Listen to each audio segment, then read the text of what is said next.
चलो तो बेटा स्टार्ट करते हैं। देखो आज अपन लोग बात कर रहे हैं किसके बारे में, ह्यूमन हेल्थ एंड डिजीज के बारे में।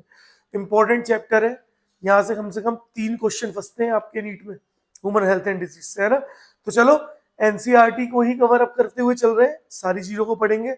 सबसे पहले बात कर रहे हैं कि क्या होती है ह्यूमन हेल्थ। तो देखो स्टार्टिंग में क्या बोला गया, स्टार्टिंग में बोला गया कि health for a long time, यानी काफी समय तक ये समझा गया कि जो हेल्थ है ना उसका मतलब क्या है, state of body and mind है। State of body and mind का मतलब क्या है कि बॉडी और माइंड जो है एक हेल्दी स्टेट में है। दिमाग अच्छा काम कर रहा है, बॉडी अच्छी काम कर रही है, इसका मतलब पर्सन कैसा है, हेल्दी है ना। ये समझ गया। Where there was a balance of certain humours, कुछ ह्यूमर्स का क्या है, बैलेंस है वहां पर। दैट मीन्स माइंड और बॉडी के बीच में कुछ ह्यूमर्स का क्या है, बैलेंस है। क्या होता है ह्यूमर, ह्यूमर का मतलब क्या होता है, ह्यूमर्स का मतलब है बॉडी फ्लूइड्स। क्या होती है, बॉडी फ्लूइड्स, ठीक है। बॉडी फ्लूइड्स मतलब कैसे, जैसे आपका blood, blood is a body fluid. और क्या होगा, लिम्फ, है ना। तो ये सब क्या है, बॉडी फ्लूइड है।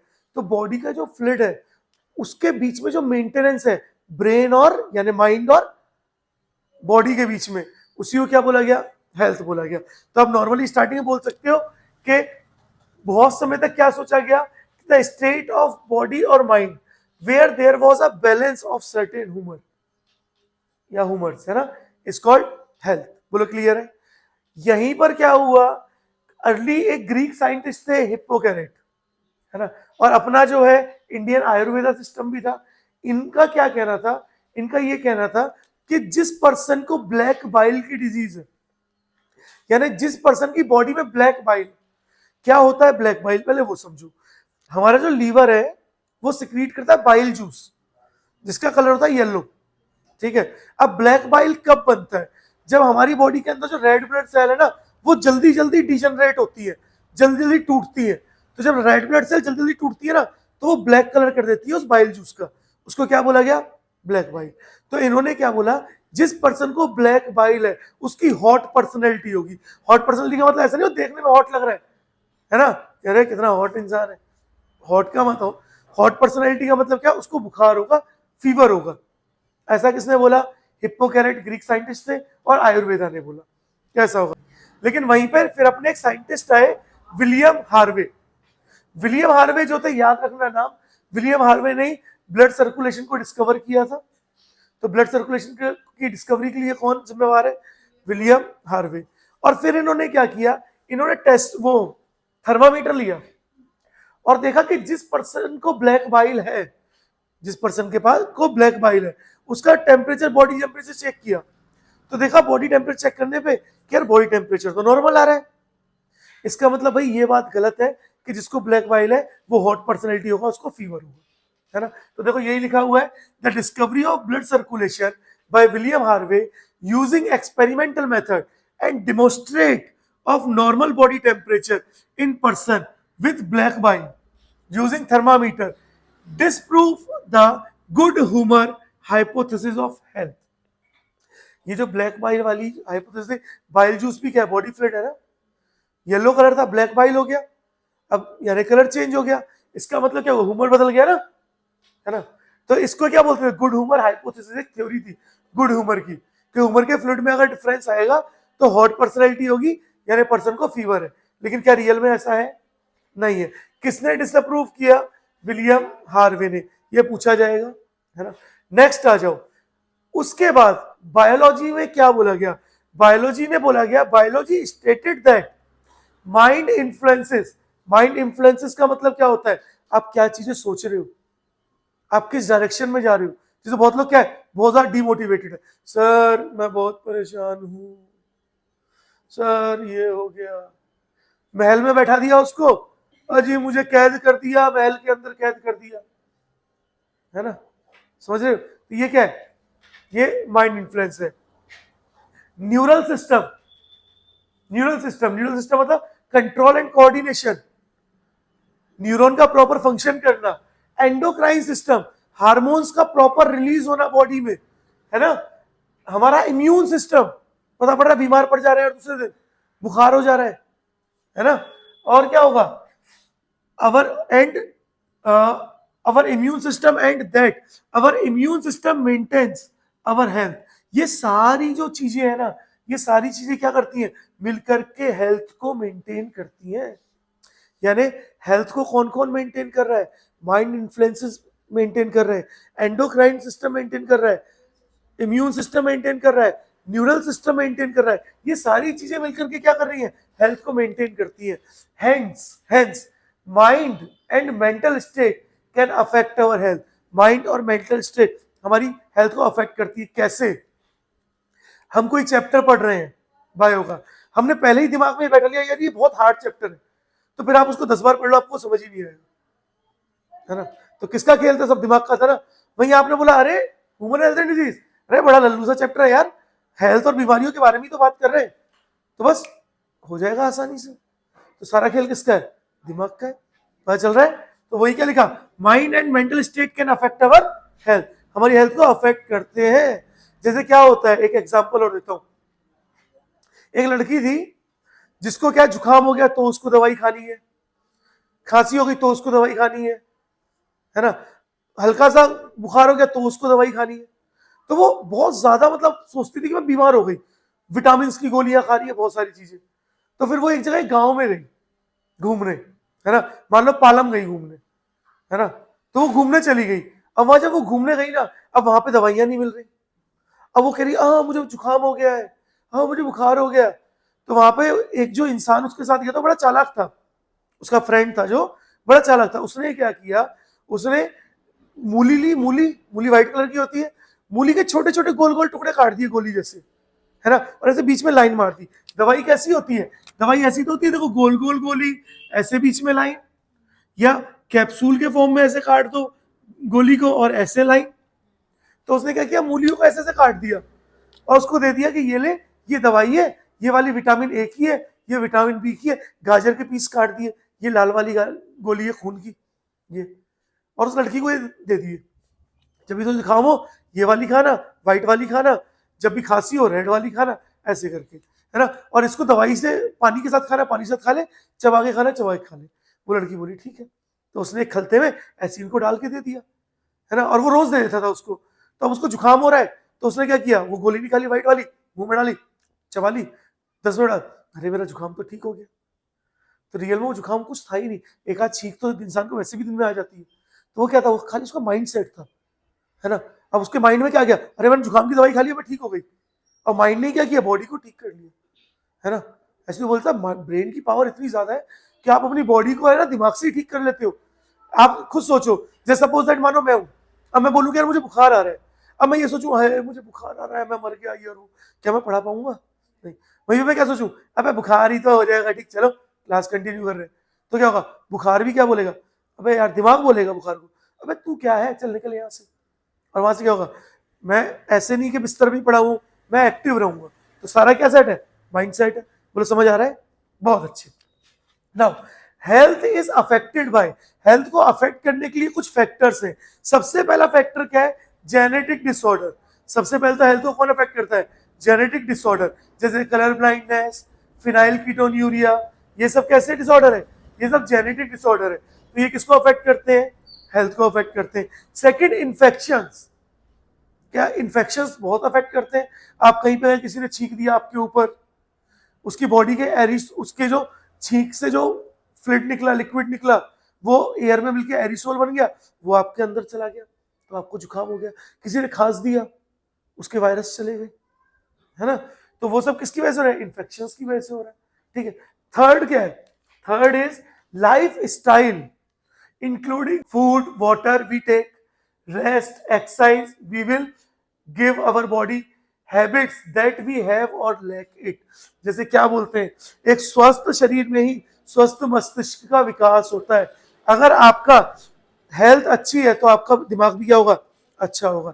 अब अच्छा करने के लिए क्या होगा, पता पड़ा सुबह 11 बजे तक फैले पड़े, ऐसे थोड़ी होता है. टाइम से उठना है, उठ के प्रॉपर डाइट लेनी है, वर्कआउट करना है, यानी थोड़ी बहुत एक्सरसाइज करनी है. एक्सरसाइज नहीं कर सकते तो हम तो इंडियन है, हमारे पास तो ब्रह्मास्त्र है योगा. फॉरेन वाले आके चुरा के योगा कर रहे हैं. पता पड़ा अमेरिका में चले गए, वो इतना मोटा तोंदू है, वो योगा कर रहा है. बाबा रामदेव बना है ना, देख रहे हो। तो वो यूज कर रहे हैं और हम इतने बेवकूफ है कि हम इंडिया के होकर योगा यूज नहीं कर रहे, है ना। तो योगा सबसे बड़ी ब्रह्मास्त्र है अपने पास। तो एक्सरसाइज करें, हम क्या खा रहे हैं ये बहुत इंपॉर्टेंट है ना। पता पड़ा कि सुबह टाइम से उठे, एक्सरसाइज भी की, खा रहे हैं पेल पेल के बर्गर पिज्जा चाउमीन, तब भी हेल्थ अफेक्ट होगी ना। पानी कैसा पी रहे हैं, पता पड़ा कंटामिनेटेड वाटर पी लिया, गंदा पानी पी लिया, वहां से भी हेल्थ अफेक्ट होगी, है ना। ठीक है, तो क्या क्या हैबिट्स हमारी हैं और क्या क्या नहीं है, वो भी हमारी हेल्थ को क्या करती है, अफेक्ट करती है। बोलो समझ आया। चलो इसको नोट करो, देन फिर आगे बढ़ते हैं। तो देखो अब आगे बात कर रहे हैं अपन लोग किसके बारे में, हेल्थ के बारे में, कि क्या है हेल्थ। तो देखो क्या लिखा हुआ है, health do not means absence of disease और फिजिकल फिटनेस। हेल्थी होने का मतलब ये नहीं है कि आप फिजिकली फिट हो, आप फिजिकली फिट हो और आपको कोई बीमारी नहीं है। क्यों, पता पड़ा आप मेंटली अनफिट हो, समझ पा रहे हो। तो हेल्थ का मतलब सिर्फ ये नहीं होता कि हाँ भैया मैं तो हट्टा कट्टा तगड़ा हूं और मेरे शरीर में तो कोई बीमारी नहीं है, दैट मीन्स मैं फिट हूं, नहीं। पता पड़ा 4 कदम दौड़ के हाफने लग गए, काहे की फिटनेस, पता चला। चलो तो देखो क्या बोला गया, health do not means absence of disease and physical fitness, है ना। अगर दिमाग की कोई वो ही प्रॉब्लम हुई तो, है ना। तो यहाँ पे मेंटल हेल्थ के बारे में तो बात ही नहीं की गई। तो फिर एट द एंड क्या बोला गया, health is a state of, देखो क्या बोला गया, health is a state of complete physical, mental and social wellbeing. मतलब क्या है इसका, health is the state of complete physical, physical मतलब आप फिजिकली फिट हो, सबसे पहली चीज। सेकंड मेंटल, मेंटली फिट हो, अगर मेंटली फिट नहीं होगा तो काम कैसे करोगे, है ना, जब्बा जब्बा करते फिरोगे फिर, है ना। और third one social wellbeing, social wellbeing का मतलब क्या है, पता पड़ा कि भैया आप फिजिकली भी फिट हो, मेंटली फिट हो, लेकिन आप लोगों को, आपको 4 लोगों के सामने बोलने के लिए खड़ा कर दिया जाए, आप ऐसे कांपने लग जाओ, अरे मैं क्या बोलूं, कोई कुछ कह रहा है आप जवाब नहीं दे पा रहे हो, है ना। आप सोचो यार अब मैं क्या बोलूं, तो ये क्या है, ये सोशल वेलबींग में आता है। सोशल वेलबींग में फिट होने का भी क्या मतलब है कि आप तर्क वितर्क अच्छे से कर पाओ, है ना, कोई कुछ कह रहा है आप उसका प्रॉपर जवाब दो, आपको कहीं पे स्पीच देनी है प्रॉपर खड़े होकर फुल कॉन्फिडेंस के साथ स्पीच दो, तो सोशल वेलबींग में क्या है, आपका कॉन्फिडेंस लेवल आ गया, है ना।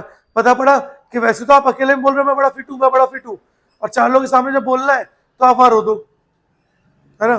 तो फिर क्या होगा, फिर वो सोशल वेलबींग नहीं, आप फिट नहीं हो इसका मतलब, समझ पा रहे हो बच्चों। ठीक है, तो ये कहां पे आ गया आपका social wellbeing.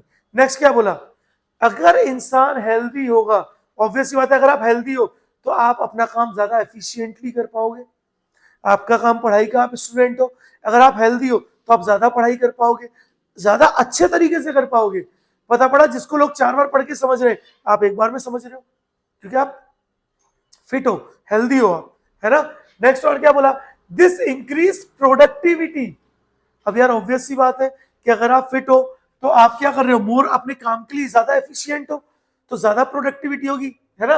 And bring economical prospectives, यानी जैसे सपोज दैट कोई इंसान था, वो कहीं ऑफिस में काम कर रहा है, तो काम कर रहा है, अगर वो फिट है, हेल्दी है, फिट है, तो वो क्या करेगा, वो अपने काम को ज्यादा एफिशिएंटली कर लेगा, है ना। ज्यादा एफिशिएंटली करेगा तो लोगों में क्या होगा, एक रिस्पेक्ट बढ़ेगी, अरे भैया ये सर तो बहुत बढ़िया पढ़ाते हैं, है ना।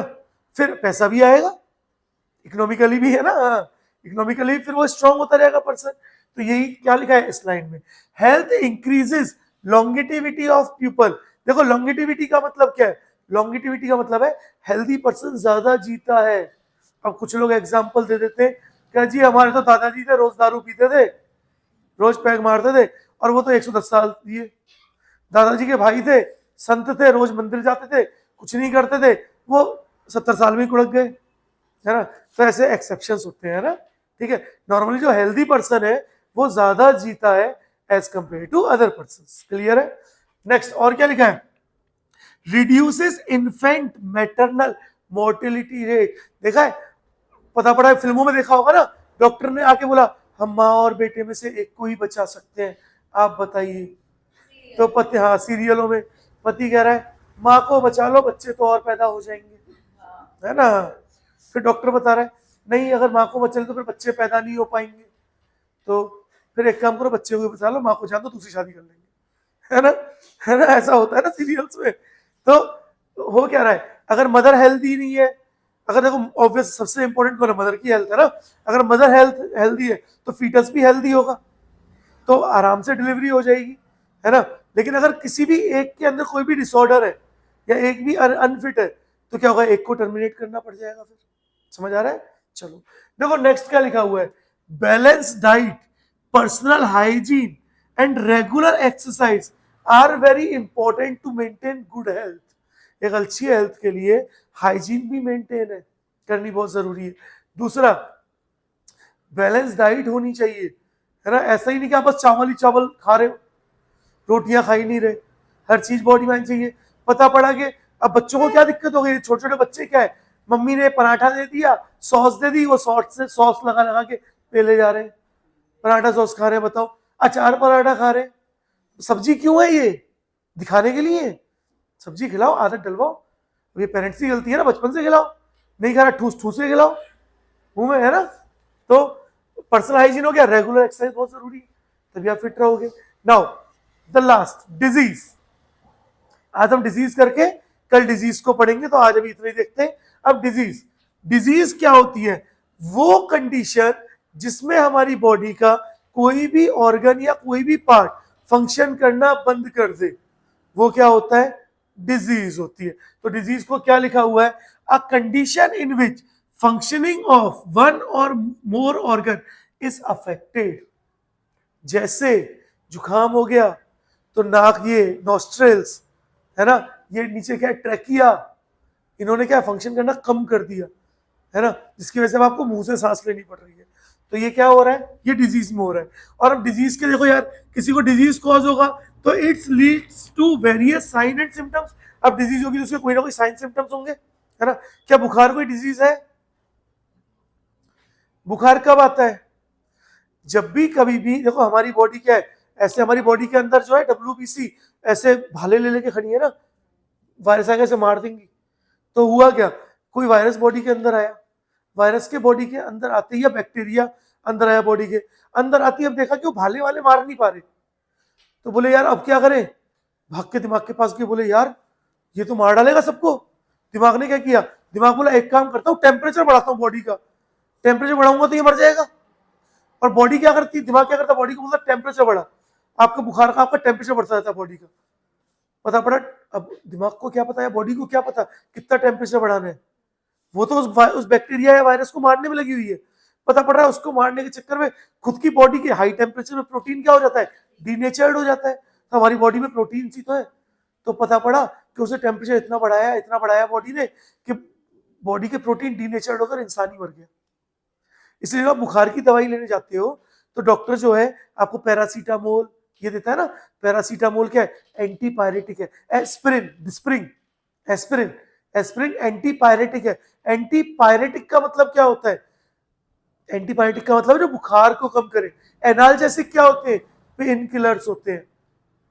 Analgesics are pain killers and antipyretics क्या होते हैं, जो बुखार को कम करे। तो डॉक्टर पैरासीटामोल देगा, लेकिन सिर्फ पैरासीटामोल नहीं देगा, साथ में आपको एंटीबायोटिक्स भी देता है कि ये लो एंटीबायोटिक खाओ, एम्फिसिलिन लो, ठूसो, खा लो इसको। अब एम्फिसिलिन का क्या काम है, वो जाके उस बैक्टीरिया या वायरस को मार देगा, और जो पैरासीटामोल है वो क्या कर रही है, आपकी बॉडी के टेम्परेचर को कम कर रही है, जिससे आप मर नहीं रहे। समझ आया? अब देखो डिजीज भी दो तरह की होती है, हाँ बोलो। हाँ हाँ, क्योंकि हाँ कंटिन्यूटी में, हाँ हाँ हाँ, ऐसा क्यों होता है, आपने मेडिसिन ली, एक गोली खाई, मानो एम्फिसिलिन की खाई, उसने आपके बैक्टीरिया को मार दिया।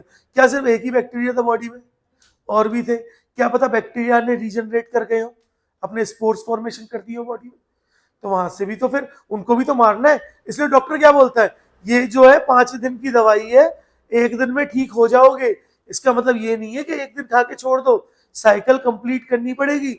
जब इसको 5 दिन खाओगे ना, तब जाके एकदम ठीक होगे, दोबारा बीमारी नहीं होगी। लेकिन हम तो होशियार हैं, हम क्या करते हैं, 2 दिन दवाई खाते हैं, 2 दिन दवाई खाने के बाद फिर दवाई खाना बंद कर देते हैं। अब क्या होता है, एक आध बैक्टीरिया जो जिंदा बच गया वो उस दवाई का रेजिस्टेंट बना लेता है अपने अंदर। पता है ना, बैक्टीरिया सबसे तेज म्यूटेशन करते हैं, बैक्टीरिया और वायरस सबसे जल्दी म्यूटेशन करते हैं। तो पता पड़ा बैक्टीरिया या वायरस ने अपने अंदर म्यूटेशन कर लिया, अब आप वो दवाई खा रहे हो, डॉक्टर साहब कुछ हो ही नहीं रहा, डॉक्टर बोल रहा है गधे 5 दिन बोलता ना खाने को, क्यों नहीं खाया, अब दूसरी दवाई देनी पड़ेगी तेरे को। फिर डॉक्टर दवाई चेंज करके देता है, बोलता है अब तो 5 दिन खा लेना भाई, समझ पा रहे हो। तो इसीलिए होता है, तो दवाई दी उसकी साइकिल कंप्लीट करनी जरूरी होती है ना। नाउ अब अगर हम बात करें डिजीज के बारे में, है ना, डिजीज के बारे में बात करें तो डिजीज बेटा दो तरह की डिजीज हम लोग यहां पढ़ते हैं, इन्फेक्शियस डिजीज और नॉन इन्फेक्शियस डिजीज। तो एक तो हम लोग पढ़ रहे हैं infectious disease and second one is non infectious disease, non infectious disease, ठीक है। इन्फेक्शियस डिजीज कौन सी डिजीज होगी, which can transfer from one body to another या वन पर्सन टू अनदर। जैसे हमने बोला इन्फेक्शियस डिजीज तो which can transfer from one body या पर्सन टू अनदर, ठीक है, अनदर पर्सन, है ना, one body to another body, समझ पा रहे हो, है ना। अब जरूरी नहीं है कि आपने किसी को छुआ और आपको डिजीज हो गई, इन्फेक्शियस डिजीज का मतलब ये नहीं होता कि आपने किसी को छुआ और आपको डिजीज हो गई हर जगह। जैसे देखो एड्स है, मैंने एनसीईआरटी में दिया हुआ है एड्स, तो जैसे एड्स है तो एड्स जो डिजीज है वो ऐसा नहीं है कि किसी पर्सन को एड्स है, वो एचआईवी पॉजिटिव है, आपने उसे टच किया आपको एड्स हो जाएगा, ऐसा नहीं है। इसका मतलब इन्फेक्शियस डिजीज का मतलब ये नहीं है कि किसी को छूने से ही इन्फेक्शन हो जाए, समझ आ रहे हो। जैसे एड्स है, एड्स कैसे कॉज होगा, किसी पर्सन को एड्स है और आप उसके सेक्सुअल कांटेक्ट में चले गए तो आपको एड्स हो जाएगा। किसी को एड्स है और उसका किसी ने उसकी शेव की और उस पे शेव, उस ब्लेड पे उसका ब्लड लग गया और उसी ब्लेड से क्या आपकी शेव कर दी, तो फिर इन्फेक्शन हो जाएगा, तब ऐसा होगा, अदरवाइज नहीं होगा। ऐसा नहीं है किसी को एड्स आपने झूठा खा लिया उसका आपको एड्स हो जाए, नहीं होगा। हाँ, निडल से एकदम बहुत बढ़िया, पता पड़ा किसी पर्सन को एड्स था, आपने उसको इंजेक्शन दिया और उसी निडल को दूसरे पर्सन में यूज कर लिया, तो भी क्या होगा, तो भी आपको एड्स हो जाएगा। तो ये इन्फेक्शियस डिजीज है, लेकिन सिर्फ टच करने से नहीं। जैसे जुकाम, जुकाम कैसी डिजीज है, इन्फेक्शियस डिजीज है। आपको जुकाम है, आपने छींक दिया, अच्छी मुंह से फ्लूइड निकला, लिक्विड निकली, वो लिक्विड एयर के साथ मिलकर बना दिया एरिसोल और वो दूसरे पर्सन की बॉडी में चलेगी, ये इन्फेक्शियस डिजीज है कि अगर किसी को जुकाम है तो दूसरे को भी हो जाएगा, है ना। तो ये कैसी डिजीज है, ये इन्फेक्शियस डिजीज है ना। नॉन इन्फेक्शियस डिजीज कौन सी है, विच कैन नॉट, देखो which can not transfer from one person to another, जो एक पर्सन से दूसरे में ट्रांसफर ना हो। जैसे कैंसर, एनसीईआरटी में दिया हुआ है ना, कैंसर, देखो कैंसर, अगर किसी पर्सन को कैंसर है ना, आप उसके साथ सेक्सुअली कांटेक्ट में जाओगे तब भी आपको कैंसर नहीं होगा, उससे कोई निडल से इंजेक्शन लगाए आपको लग गया तब भी आपको कैंसर नहीं होगा, है ना। तो कैंसर जो है वो ट्रांसफर नहीं होता है, बोलो पता चला। तो ये क्या है आपकी infectious and non infectious disease है। अब इसके बाद हम लोग क्या करेंगे, इसके बाद अपन लोग करेंगे कौन कौन सी डिजीजेस होती हैं, वो कैसे कॉज हो रही हैं, किस डिजीज में कौन सा पार्ट इन्फेक्ट होता है। जैसे निमोनिया हो गया, निमोनिया में लंग्स वो हो रही है, लेकिन जुकाम हो गया उसमें थ्रोट इन्फेक्ट होता है बस, है ना। तो ये सारी चीजें पढ़ेंगे, है ना, तो एक बार इसको नोट कर लो जरा।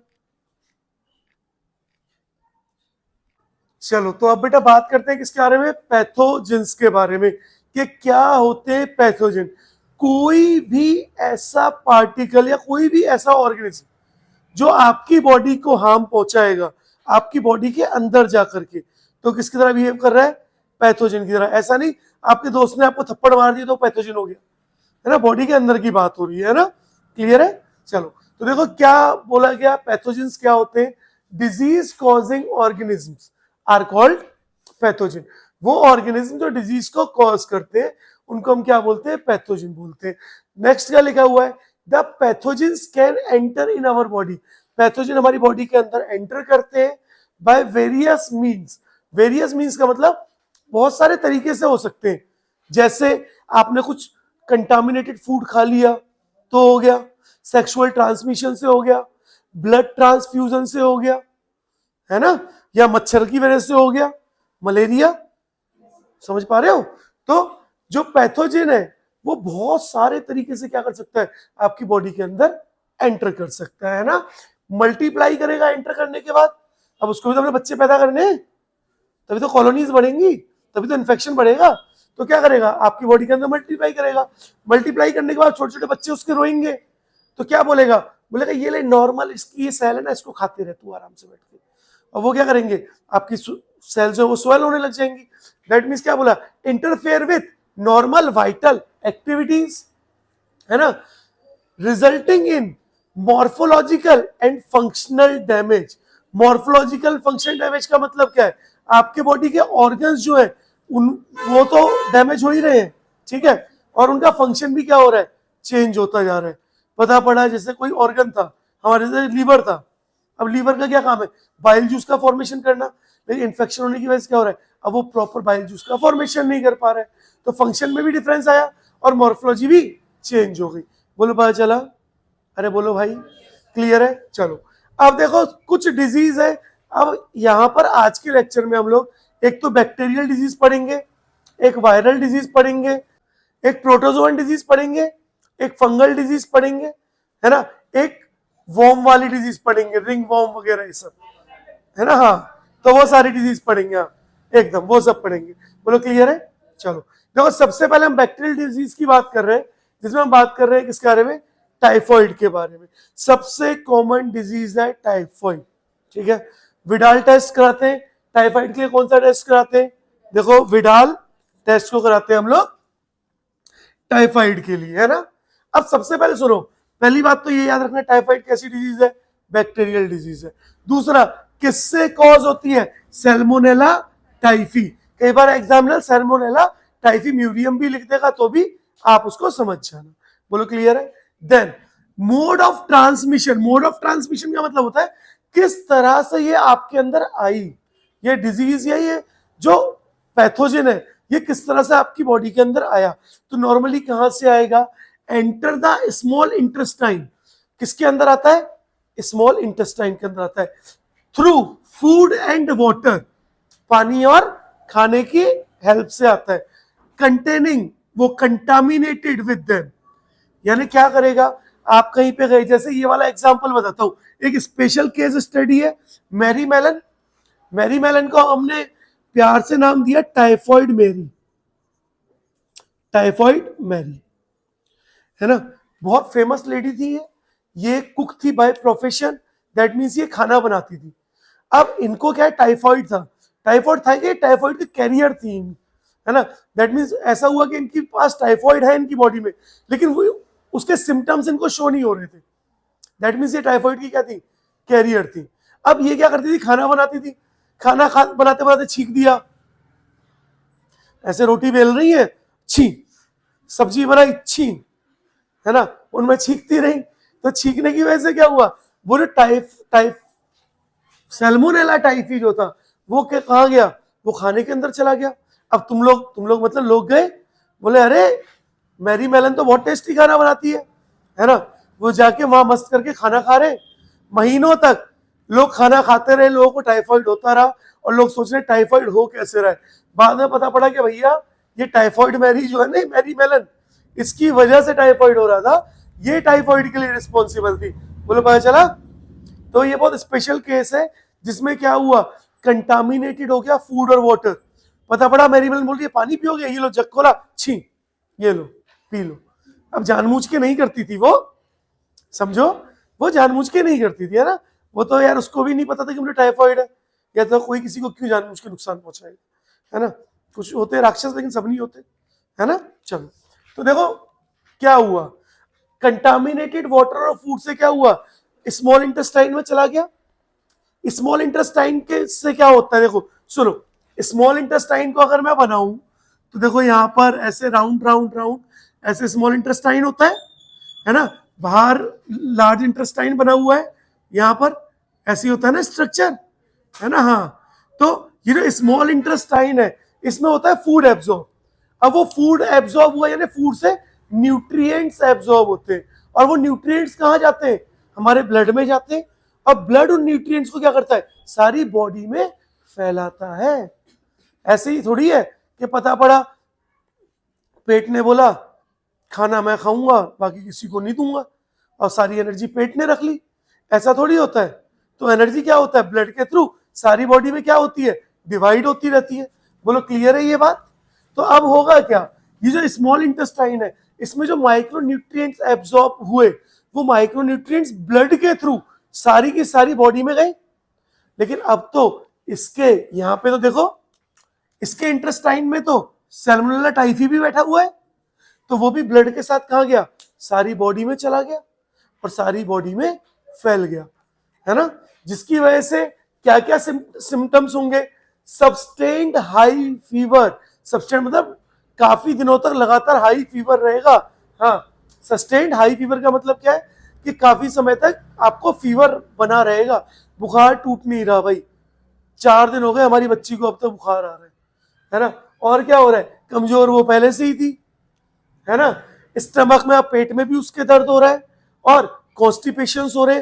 पता पड़ा कि 3 दिन से खाना खाया है, वॉशरूम ही नहीं जा पा रही है बेचारी, है ना, कॉन्स्टिपेशन हो गए, है ना, बाउल मूवमेंट प्रॉपर नहीं हो रहा है, ठीक है ना, सिर में दर्द हो रहा है, अब भूख भी नहीं लग रही, खाना खाना भी छोड़ दिया, लगता है ऊपर जाने का समय आ गया है ना। तो चलो चेकअप करा लो, विडाल टेस्ट करा लो, क्या पता भैया इसको टाइफाइड हो, है ना। तो जब विडाल टेस्ट कराओगे तो वहां लिखा जाएगा, अगर विडाल टेस्ट पॉजिटिव है दैट मीन उसको, बच्चे को या जो भी है पेशेंट, उसको क्या है, टाइफाइड है। बोलो समझ आ रहा है क्या हुआ। चलो नोट करो जरा इसको एक बार।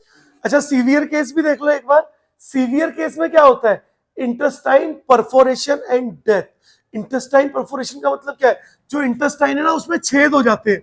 परफोरेशन का मतलब छोटे छोटे छेद हो गए, और छेद होने की वजह से क्या होता है, अब फूड न्यूट्रिएंट कुछ भी एब्जॉर्ब नहीं हो रहा। एक यार इंटेस्टाइन एक ऑर्गन है ना, ऑर्गन खराब हो गया, ऑर्गन में छेद हो गए, तो फाइनली क्या होता है, इंसान की डेथ हो जाती है। इसलिए जब भी कभी भी 1 दिन से या 2 दिन से ज्यादा बुखार है आपको, सबसे पहले जाके क्या कराते हैं, विडाल टेस्ट कराते हैं। सबसे पहले चेक करो भी टाइफाइड तो नहीं, देन फिर अदर ब्लड टेस्ट और साथ में, है ना। क्लियर है, चलो नोट करो। देखो सैल्मोनेला टाइफी की वो मैरी मेलन, है ना। हाँ, नोट कर लो। चलो देखो आगे बढ़ रहे हैं, अब बात करें किसके बारे में, सेकंड डिजीज के बारे में। सेकंड डिजीज क्या है, निमोनिया। याद रखना निमोनिया किससे फैल रही है, बैक्टीरिया से फैल रही है, बैक्टीरियल डिजीज है। अब निमोनिया के लिए 2 कॉजेटिव एजेंट्स होते हैं, या तो होगा स्ट्रेप्टोकोकस निमोनिया या होगा हीमोफिलस इन्फ्लुएंजा। तो हीमोफिलस इन्फ्लुएंजा, देखो एग्जामिनर हीमोफिलस इन्फ्लुएंजा लिख के देगा, क्यों, स्ट्रेप्टोकोकस निमोनिया उसने लिख के दिया तो तुरंत बच्चा पहचान जाएगा कि भैया तो निमोनिया का है, तो क्या लिख के देगा, हीमोफिलस इन्फ्लुएंजा। तो हीमोफिलस इन्फ्लुएंजा को देखकर क्या पहचान लोगे कि क्या है, निमोनिया की डिजीज है। कैसे ट्रांसफर होती है, बाय इनहेलिंग ड्रॉपलेट्स और एरिसोल्स। जैसे किसी को निमोनिया है, उसने छींक दिया और वो ड्रॉपलेट्स आपके ऊपर आ गई, आपकी बॉडी के अंदर आ गई, तो आपको भी क्या हो जाएगा, निमोनिया हो जाएगा। क्लियर है। सिम्टम क्या क्या है, सबसे इंपॉर्टेंट चीज, निमोनिया के अंदर जो अफेक्टेड होती है वो आपकी एल्वोलाई अफेक्टेड होती है, और एल्वोलाई कहां प्रेजेंट होती है, लंग्स में प्रेजेंट होती है, यानी अंदर से एकदम लंग इन्फेक्टेड हो जाती है, लंग्स इन्फेक्टेड हो जाती है ना, ठीक है, इसलिए ये बहुत खतरनाक होता है। अब होगा क्या, एल्वोलाई जो होंगी उनके अंदर वाटर लाइक कुछ फ्लूइड्स वगैरह फिल हो जाएंगी, जिसकी वजह से अब सांस लेने में बहुत ही ज्यादा क्या होगी, प्रॉब्लम्स होगी। बोलो समझ आ रहा है। तो निमोनिया में क्या होता है, निमोनिया में क्या इन्फेक्ट होगा, आपके लंग्स इन्फेक्ट होते हैं ना, यानी लंग्स पर अफेक्ट डलता है। जबकि हम कॉमन कोल्ड की बात करेंगे ना, तो उसमें क्या होगा, आपका नेसल पैसेज जो है ना, नाक से ये पूरा पैसेज, ये अफेक्ट होता है। कॉमन कोल्ड में लंग्स अफेक्ट नहीं होती, क्योंकि निमोनिया में कौन अफेक्ट हो रहा है, लंग्स अफेक्ट हो रही है। और क्या सिम्टम होंगे, एक तो बुखार होगा, देखो आपने देखा होगा छोटे बच्चों को ज्यादा होता है निमोनिया, है ना। हाँ, ठंड लगेगी उनको, बुखार होगा, कफ होगा और हेडेक होगा, सिर में दर्द होगा। सीवियर केस में क्या होता है, जिसको निमोनिया ज्यादा हो गया उसके जो नेल्स है, नाखून है और होठ है, वो ब्लूइश हो जाते हैं। वैसे ग्रे है या लाल, मतलब गुलाबी गुलाबी से है हमारे तो, है ना, लेकिन उनके क्या होंगे, हाँ आपने देख लो, देख रहे हो ना अपने, हाँ, तो उनके ब्लूइश हो जाएंगे जिनको निमोनिया होगा।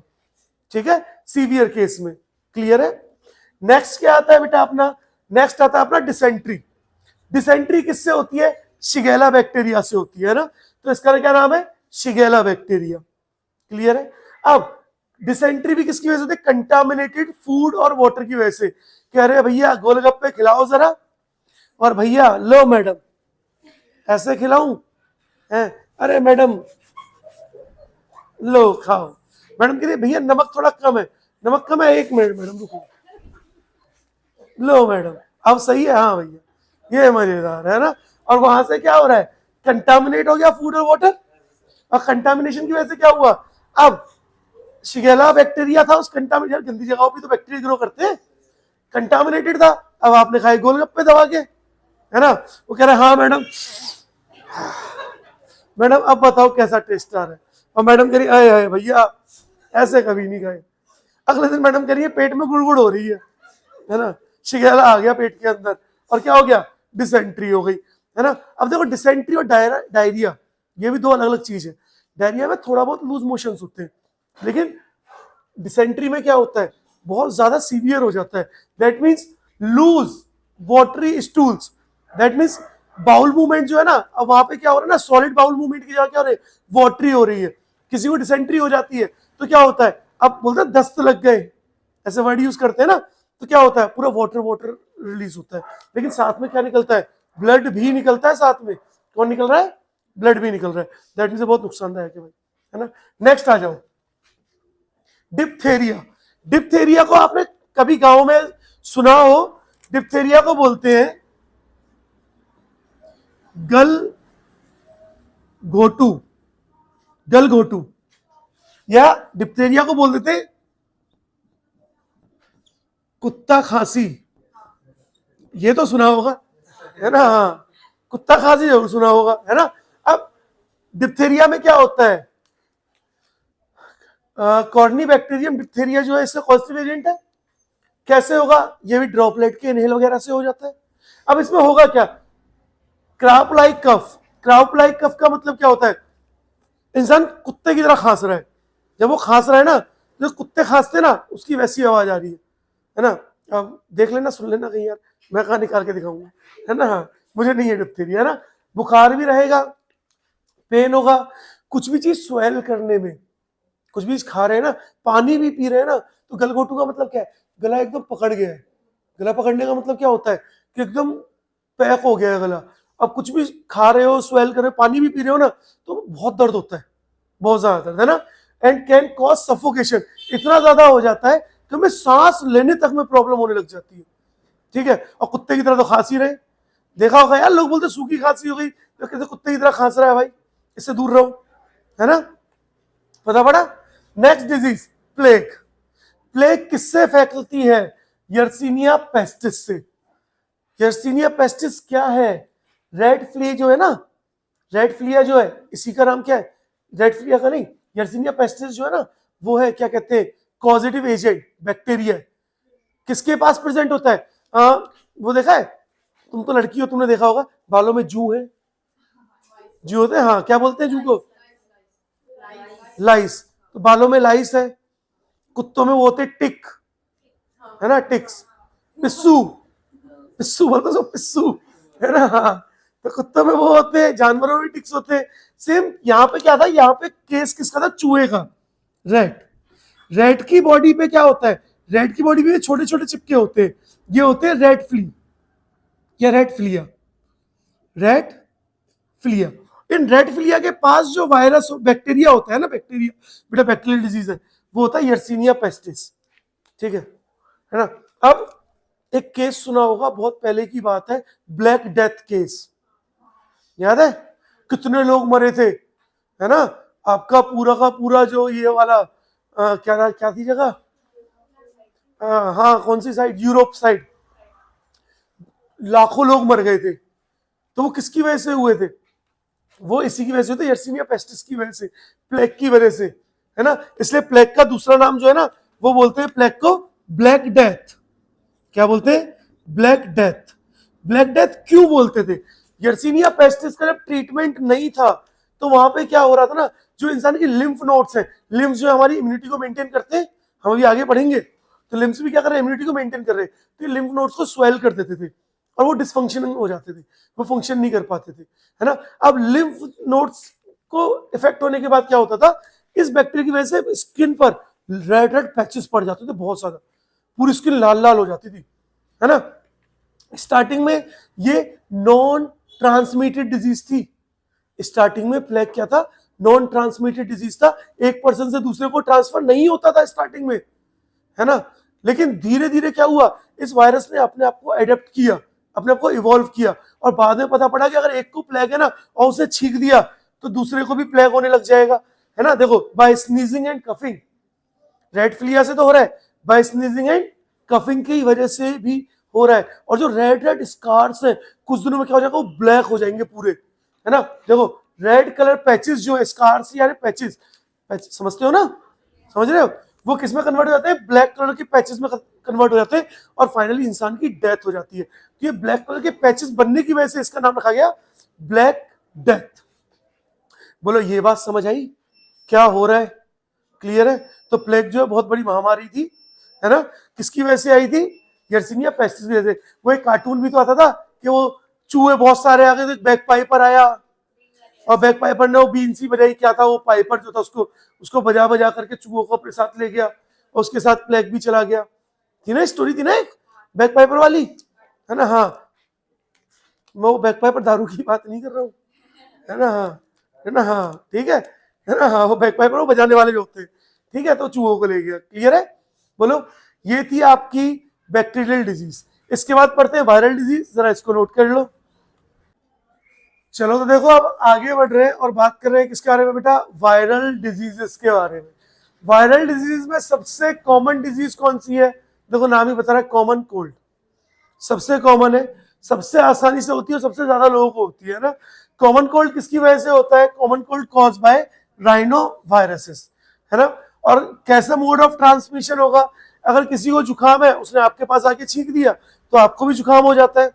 ऐसा होता है ना कि पता पड़ा घर में एक इंसान को जुकाम हो गया तो पूरी फैमिली को धीरे धीरे जुकाम हो जाएगा।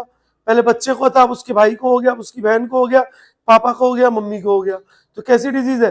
ट्रांसफरेबल डिजीज है ना, ट्रांसफर होती है, ठीक है, ट्रांसमिटेड डिजीज है। किसकी वजह से होगा? ड्रॉपलेट्स वगैरह की वजह से होगा, है ना, ठीक है। Most common human infectious disease है। सबसे कॉमन ह्यूमन में इन्फेक्शियस डिजीज कौन सी है? कॉमन कोल्ड है ना। इन्फेक्ट द नोज, देखो किसको इन्फेक्ट कर रही है? नोज को, रेस्पिरेटरी पैसेज को, but not the lungs. Lungs को अफेक्ट नहीं करती है। अभी बताया था निमोनिया में, जबकि निमोनिया किसको अफेक्ट कर रही थी? लंग्स को। जल्दी से निमोनिया के बैक्टीरिया का नाम बताओ। निमोनिया और हीमोफिलस इन्फ्लुएंजी। और कॉमन कोल्ड के बैक्टीरिया का नाम? वो तो वायरस है, बैक्टीरिया क्यों बोल रहे हो? वायरस है ना, कॉमन कोल्ड के लिए वायरस और निमोनिया के लिए बैक्टीरिया, है ना। देखो, अब इसके और क्या सिम्टम होंगे? नेजल कॉन्जेस्टन। नेजल कॉन्जेस्टन का मतलब क्या होता है? नाक बंद हो जाना, है ना।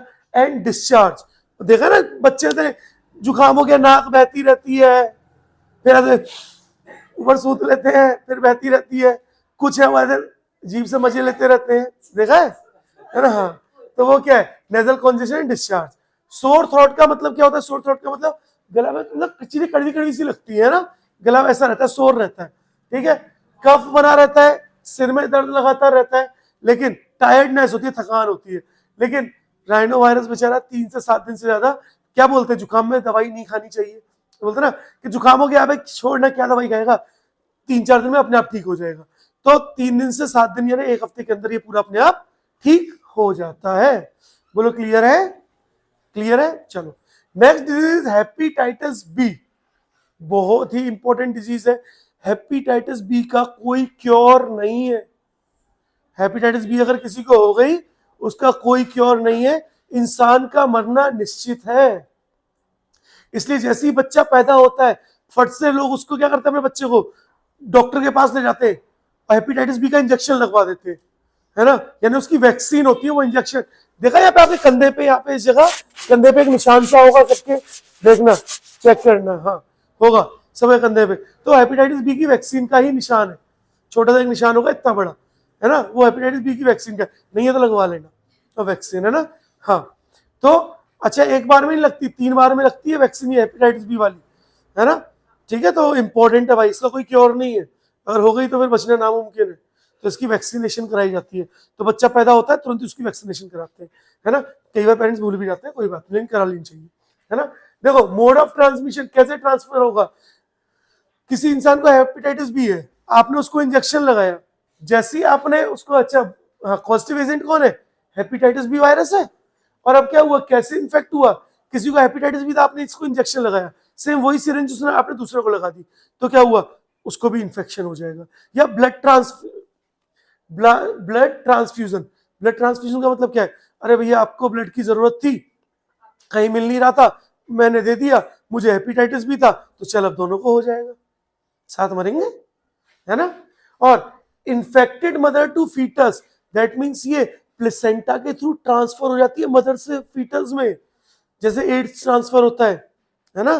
तो वहां से अगर मदर को हेपेटाइटिस बी है तो फिर बच्चे को भी हेपेटाइटिस बी होगी। लेकिन ऐसे इतने केस बनते नहीं है, क्योंकि नॉर्मली हेपेटाइटिस बी वाली जो फीमेल है या मेल है, लोग ज्यादा जीते ही नहीं है, मर जाते हैं जल्दी, है ना। ठीक है, होगा क्या, लॉस ऑफ एपिटाइट। हाँ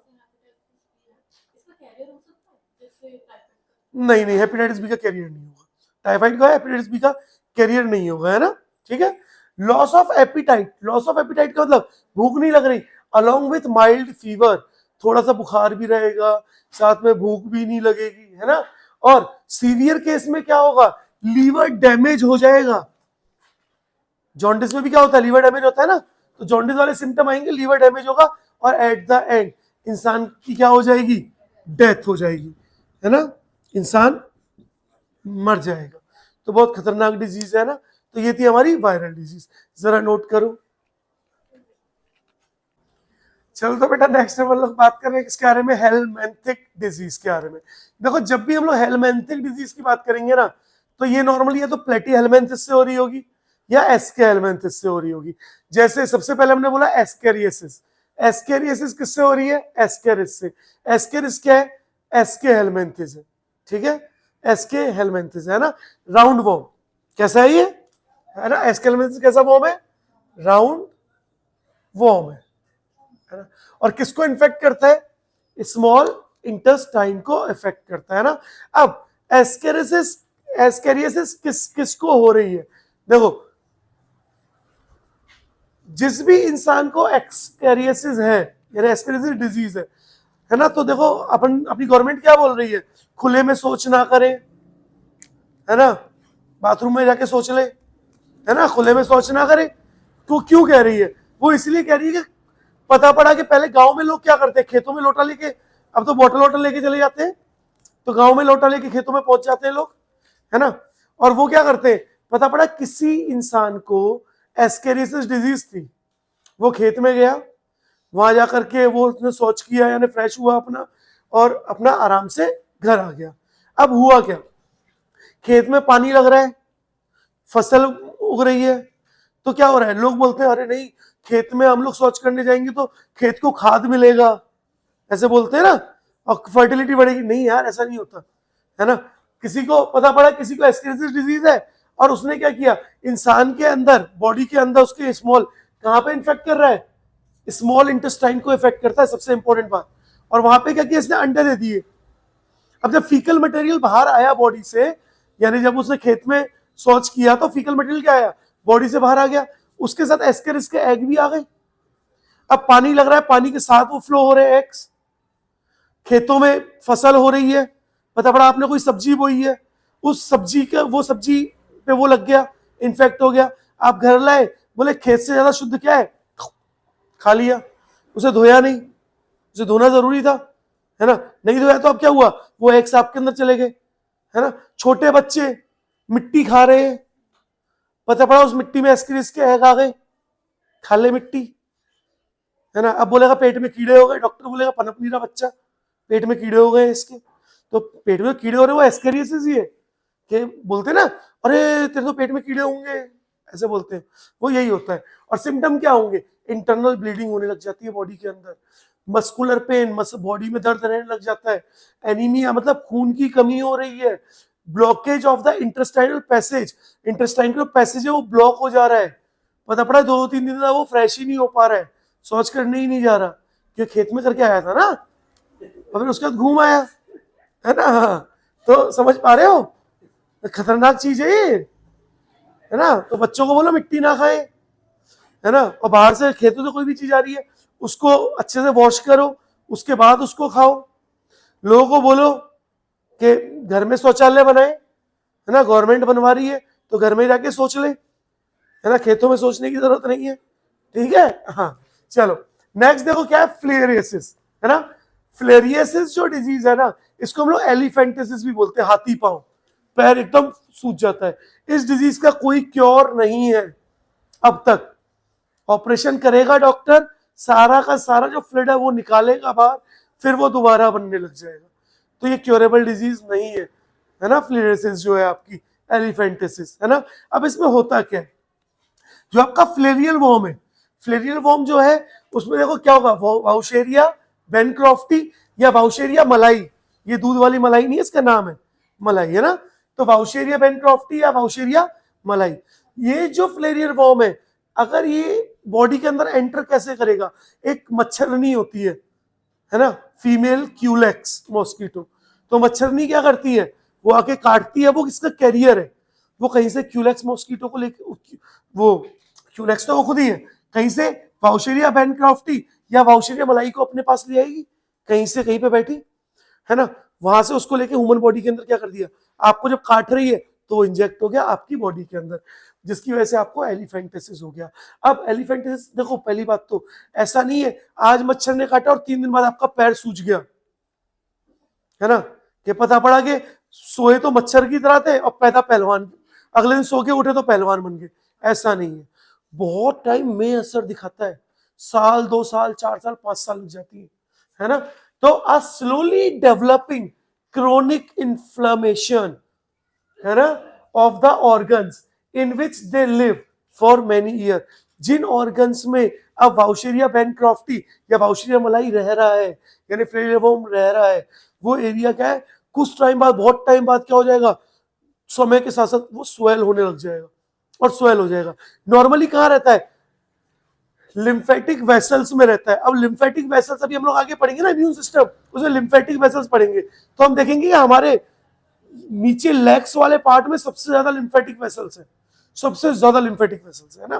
तो ये क्या करेगा, उन लिम्फेटिक वेसल्स को स्वेल अप कर देगा, और उन पैर जो होगा एकदम स्वेल अप हो जाएगा, पैर के साथ साथ जेनाइटल ऑर्गन भी क्या हो जाएगा, स्वेल अप हो जाएगा, और पैर इंसान का कम से कम इतना मोटा हो जाता है ना। अब वो बहुत परेशान रहता है, और भाई फिर उसका ऐसे ट्रीटमेंट नहीं है आसानी से, ठीक है, बोलो पता चला। तो ये कौन सी डिजीज है हमारी, हेलमेंथिक डिजीज है, भाई पता होना चाहिए इनके बारे में, है ना। चलो नोट करो, फिर आगे बढ़ते हैं। चलो देखो नेक्स्ट हम बात कर रहे हैं किसके बारे में, फंगल डिजीज के बारे में, जिसमें हम क्या पढ़ेंगे, रिंग वॉर्म। फंगल डिजीज में सबसे कॉमन डिजीज है ये, most common infectious fungal disease है ये, सुना होगा दाद खाज खुजली, सुना है, दाद दाद हो जाता है ना, तो किसकी वजह से होता है, रिंग वर्म की वजह से होता है ना। कॉजेटिव एजेंट कौन है, माइक्रोस्पोरम या ट्राइकोफाइटन या फिर एफिडर्मोफाइटन, है ना। तो ये तीनों क्या है, कॉजेटिव एजेंट है, तीनों में से कोई भी कॉज कर सकता है। मोड ऑफ ट्रांसमिशन क्या है, सॉइल से भी आपको फंगल डिजीज हो सकती है, किसी इंसान को अगर फंगल डिजीज है और आपने उसका टॉवल यूज कर लिया या उसके कपड़े यूज कर लिए या उसका कॉम कंगा यूज कर लिया, तो उनसे भी क्या होगा, ये डिजीज कॉज हो जाती है। इसलिए तो बोलते हैं अपना टॉवल, अपना कंगा, अपना टूथब्रश, ये चीजें कभी किसी के साथ शेयर नहीं करते, ये आपकी सेपरेट होनी चाहिए। अपना साबुन किसी से शेयर नहीं करना है ना। अब होता है क्या है, नॉर्मली कि घर में एक साबुन है उसी से सब नहा लेते हैं, लेकिन नॉर्मली ऐसा नहीं होना चाहिए, है ना। नाउ सिम्टम क्या होंगे, देखो मोस्ट कॉमन इन्फेक्शियस डिजीज है ये आपकी, है ना। उसके बाद appearance of dry and scaly lesions, है ना। स्केली लीजन्स का मतलब क्या होता है, जैसे मैं आपको बताता हूँ, कई बार होता है डेंड्रफ से हो जाते हैं बहुत ज्यादा, सिर में खुरंट बनने लग जाते हैं, तो खुरंट जो है वो लीजन्स होते हैं। तो कहीं पे चोट लग गई जो खुरंट बन जाता है ना, समझते हो खुरंट बनना, हाँ वो लीजन्स होते हैं ना। तो on various part of body such as skin, skin पे बनने लग जाते हैं खुरंट से, है ना। नेल्स, नाखूनों पे भी आने लग जाते हैं, है ना, अंदर की तरफ इस जगह, नाखून के एकदम ऊपर की तरफ। स्कैल्प, स्कैल्प मतलब ये खोपड़ा, सिर, है ना, उन पे बनने लगते हैं। ज्यादातर आजकल बहुत कॉमन डिजीज हो रही है कि सिर में बहुत ज्यादा इन्फेक्शन हो रहा है लोगों के, है ना, और सर्दियों में ज्यादा होता है, नहाते नहीं है ना नालायक, ऐसे ही होगा, है ना। हाँ, अच्छा देखो लास्ट बात, heat and moisture help this fungi to grow. Obvious सी बात है, सबको पता है फंजाई कौन सी जगह पे ग्रो करती है, जो मॉइस्ट प्लेस होती है और हाई टेम्परेचर होता है, यानी जहाँ पे ह्यूमिडिटी होती है और टेम्परेचर हाई होता है ना। अब ह्यूमन बॉडी में क्या होगा, कुछ रीजंस ऐसे हैं, जैसे आर्मपिट हो गई, है ना, तो ये कैसा एरिया है, ये जो आर्मपिट वाला रीजन है, ये रीजन कैसा है, मॉइस्ट रीजन है, और यहाँ पे टेम्परेचर ज्यादा रहता है। ग्रोइंग्स, ग्रोइंग्स मतलब ये वाला पोर्शन, लेग्स के साइड वाला पोर्शन। ऐसा होता है ना कि गर्मियों में लोग बोलते हैं कि अरे यार यहाँ पे छिल गया या इन्फेक्शन हो गया, पाउडर वगैरह लगाते हैं या फिर दवाइयां या चीजें लगाते हैं, तो वो भी किसकी वजह से, वो भी रिंगवॉर्म की वजह से ही हो रहा है। पैरों की उंगलियां, उंगलियों के बीच में इस जगह पे इन्फेक्शन हो जाता है, पैरों में खासकर, जो लोग ज्यादा जूते पहन के रखते हैं तो जूतों में नमी रहती है और टेम्परेचर ज्यादा रहता है, तो इसलिए होता है, पता चला। तो ये थी हमारी फंगल डिजीजेस। इसके बाद एक लास्ट डिजीज रहेगी प्रोटोजोन, तो इसको नोट करो, फिर वहां पे हम मलेरिया और ये सब पढ़ेंगे, कर लो नोट। चलो देखो आगे बढ़ रहे हैं और बात कर रहे हैं प्रोटोजोन डिजीज के बारे में। अब तक अपन कौन कौन सी डिजीज पढ़ चुके हैं, बैक्टीरियल डिजीज पढ़ी, बैक्टीरियल डिजीज में कौन कौन सी डिजीज पढ़ी, टाइफाइड पढ़ी सबसे पहले, देन निमोनिया पढ़ी, देन डिसेंट्री पढ़ी, देन डिप्थेरिया पढ़ा और प्लेग पढ़ा, है ना।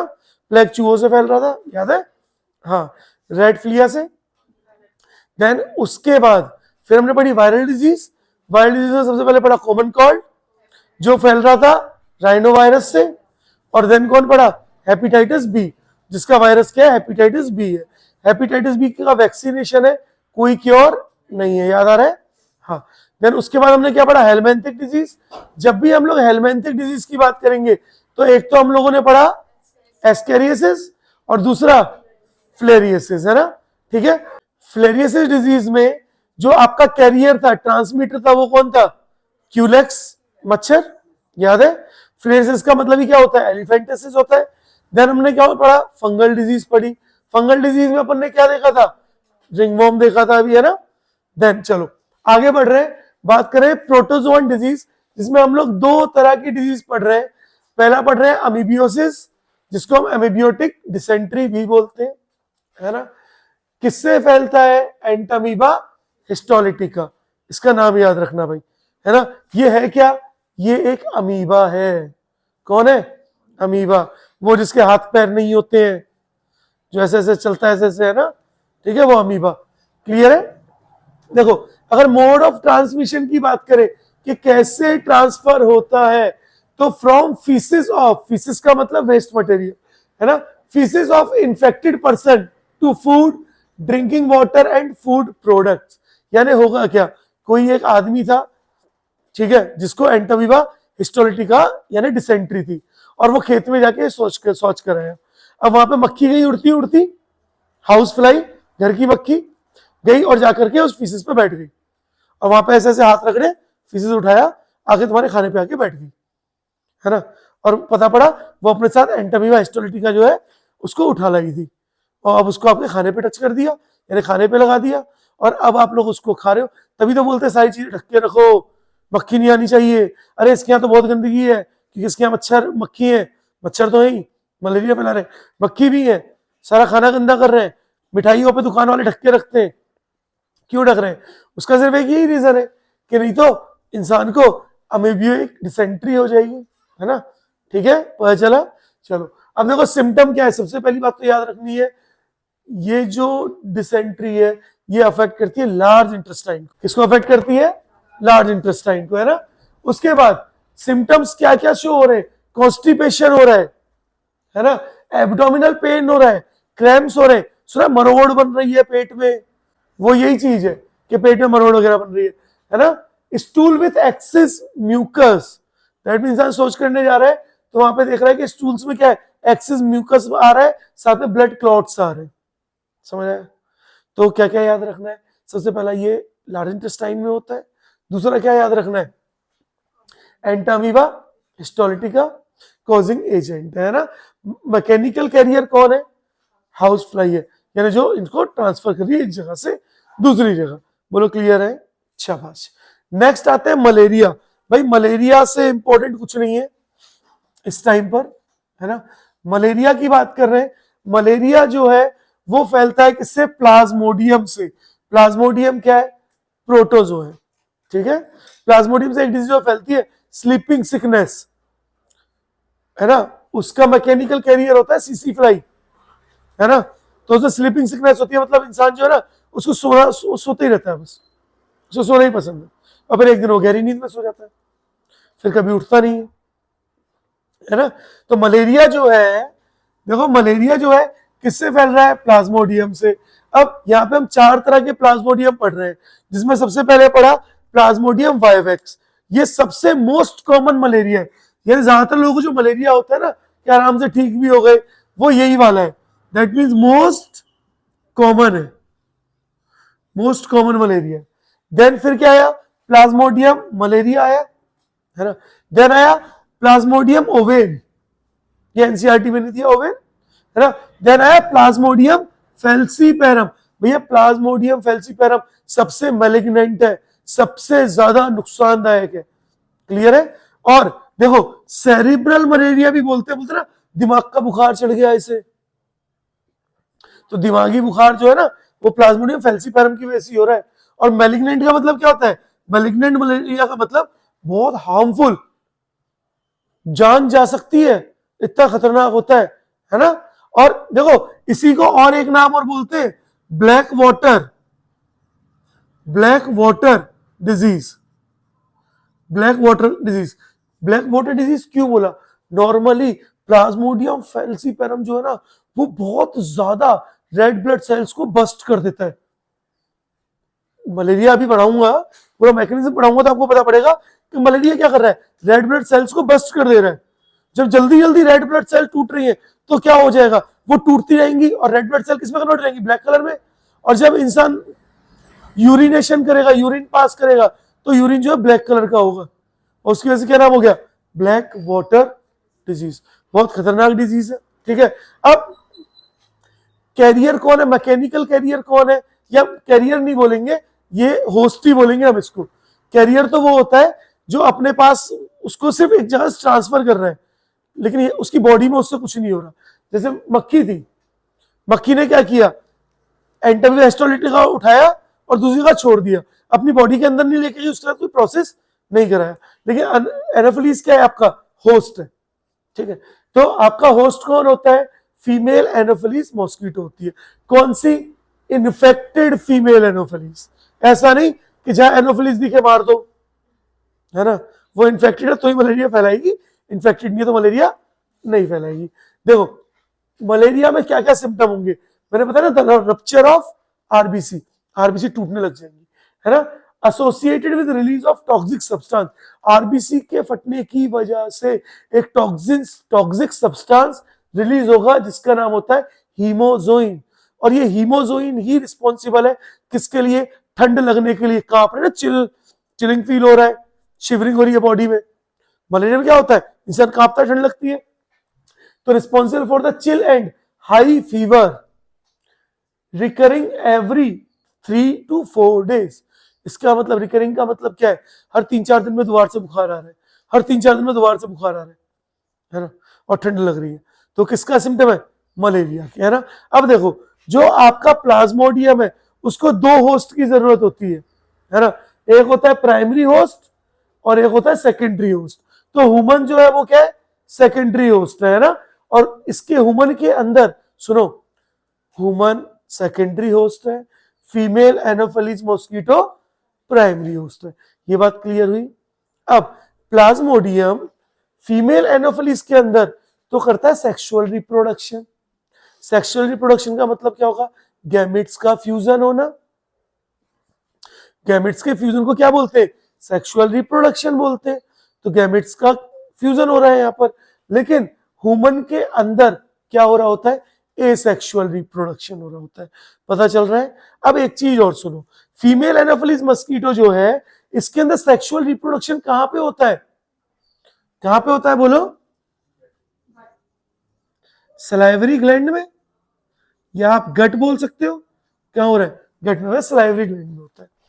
क्लियर है ना? अच्छा, ह्यूमन के अंदर कहां पे होगा? Liver cells and RBCs. Human के अंदर कहां पे होता है? लीवर सेल और आरबीसीज में एसेक्सुअल रिप्रोडक्शन होगा। लेकिन एनाफिलीज में सेक्सुअल रिप्रोडक्शन क्या होगा? सलाइवरी ग्लैंड या गट्स में होगा। बोलो क्लियर है? अब इसको नोट करो, देन फिर हम पूरी मलेरिया की साइकिल पढ़ते हैं, कैसे क्या चीज हो रही है क्या नहीं हो रही है ना। करो जरा नोट। चलो देखो, अब पढ़ते हैं हम लोग साइकिल ऑफ मलेरिया। देखो, मलेरिया में दो होस्ट होंगे, एक मॉस्किटो यानी मच्छर, फीमेल एनोफिलीज मच्छरनी, और दूसरा कौन होगा? ह्यूमन होस्ट होगा। देखो यहाँ पे एक वेक्टर भी है। वेक्टर भी हम किसको बोल रहे हैं? मच्छर को बोल रहे हैं, है ना। क्यों? क्योंकि वो एक जगह से दूसरी जगह पर ट्रांसफर कर रहा है। बोलो क्लियर है? अब देखो हो क्या रहा है, स्टार्टिंग से पूरी साइकिल देखते हैं। सबसे पहले आपके पास एक मच्छरनी है, दिख रही है? देखो चोंच अलग से दिख गई ना। हाँ, अब ये क्या है? देखो ये ह्यूमन बॉडी है, किसी भी इंसान का हाथ मान लो, कुछ भी मान लो। अब ये मच्छरनी जो है ये इन्फेक्टेड थी। इन्फेक्टेड थी मतलब इसके पास प्लाज्मोडियम था, है ना। हल्का वाला लेते हैं, प्लाज्मोडियम वाइवेक्स लेते हैं। तो इसके पास क्या था? प्लाज्मोडियम वाइवेक्स था, ताकि इंसान मरे ना। अब इसने क्या किया? जैसे ही इंसान को काटा, तो इंसान को काटते ही क्या किया? इसने उस प्लाज्मोडियम को इंसान की बॉडी में इंजेक्ट कर दिया। जैसे ही प्लाज्मोडियम इंसान की बॉडी में इंजेक्ट हो गया, तो वो प्लाज्मोडियम धीरे धीरे कहां गया? लीवर के पास गया। इस टाइम ये जो प्लाज्मोडियम है ना, इसको हम लोग बोलते हैं स्पोरोजोइट्स। ये नाम याद रखना, स्पोरोजोइट्स। तो स्पोरोजोइट्स कब है? जब ह्यूमन बॉडी में, है ना। तो स्पोरोजोइट्स जो है वो लीवर के पास पहुंचे ब्लड के थ्रू। ब्लड के थ्रू कहां पहुंचे? लीवर के पास। लीवर के पास जाकर किसके अंदर आ गए? लीवर की सेल के अंदर आ गए। और लीवर की सेल के अंदर आके क्या करने लगे? मल्टीपल फिजन करने लगे। क्या कर रहे हैं? मल्टीपल फिजन, है ना। एक तो था बाइनरी फिजन, एक से दो बनना।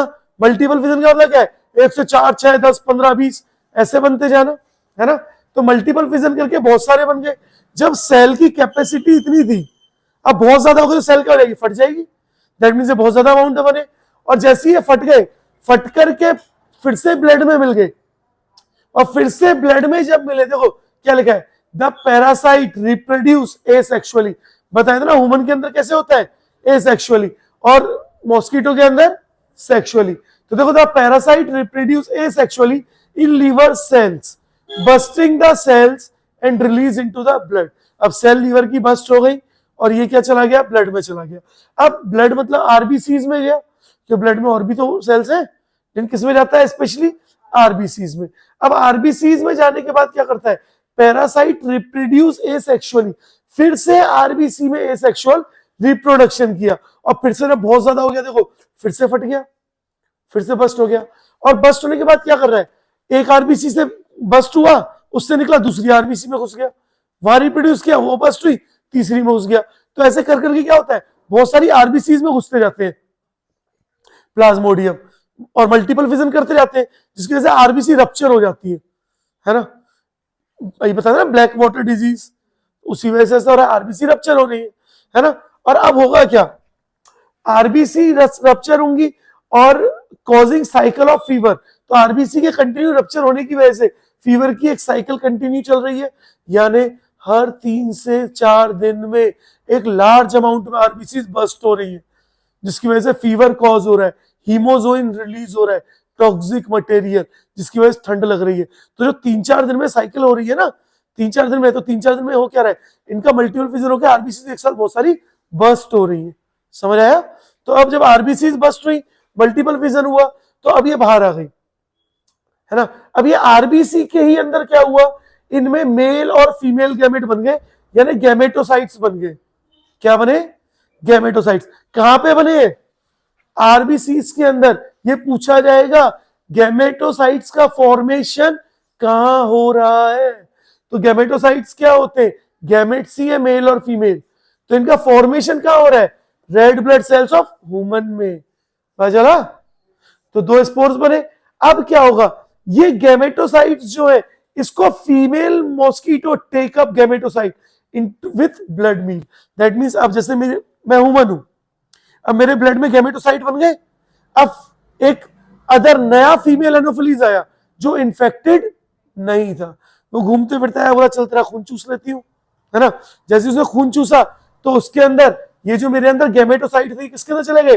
ये तो खून चूस रही है ना, ये ह्यूमन बॉडी है, ये ह्यूमन बॉडी है, और ये नई वाली है, नई वाली फीमेल एनोफिलीज है। जैसे ही खून चूसा तो गैमेटोसाइट्स कहां है? इसकी बॉडी के अंदर आ गए। अब गैमेटोसाइट्स क्या करेंगे? आपस में फ्यूज होंगे, मेल और फीमेल गैमेट आपस में फ्यूज होंगे। That means formation of male and female gametes takes place in human RBCs. Clear है? But the fertilization takes place in female anopheles mosquito. पता पड़ा? Fertilization of gamete takes place in female anopheles mosquito. अब उसके बाद क्या होगा? जब fertilisation हुआ तो फर्टिलाइजेशन होने के बाद अब ये फिर से बन गए स्पोरोजोइट्स। ये गट है, गट के अंदर देखो ये सलाइवरी ग्लैंड्स है। अब क्या होगा? स्पोरोजोइट्स बन गए। अब इन्फेक्टेड हो गई ना, पहले नहीं थी, अब इनको लेके इन्फेक्टेड हो गई। अब फिर से क्या करेगी? जाके इंसान को काटेगी और उसके अंदर फिर से क्या करेगी? स्पोरोजोइट्स को उसके अंदर एंटर कर देगी। तो इंसान के अंदर स्पोरोजोइट शुरू हुए और गैमेटोसाइट्स तक पहुंचे। इनके अंदर गैमेटोसाइट आए और स्पोरोजोइट्स पर पहुंच गए। दिख रहा है? देखो क्या लिखा हुआ है, mature infective stage. Mature infective stage क्या है? Sporozoites escape from gut and migrate to the mosquito salivary gland. That means fertilisation कोई पूछता है कहां हुई है, तो फर्टिलाइजेशन को कहां बताओगे? मॉस्किटो की गट में बताओगे। तो फर्टिलाइजेशन कहां हुई? मॉस्किटो की गट में। और गट में फर्टिलाइजेशन होने के बाद स्पोरोजोइट्स बने जो कहां पे गए? सलाइवरी ग्लैंड में गए। और सलाइवरी ग्लैंड से अब वो ट्रांसफर होंगे किसमें? ह्यूमन बॉडी में। When the mosquito bites another human, sporozoites are injected with bite. Sporozoites को काटने से ज्यादा इंजेक्ट कर देता है। यही है आपकी मलेरिया की साइकिल। बोलो क्या आपको मलेरिया समझ आया? चलो जरा इसको नोट करो, फिर अपन पढ़ेंगे इम्यूनिटी। कर लो नोट।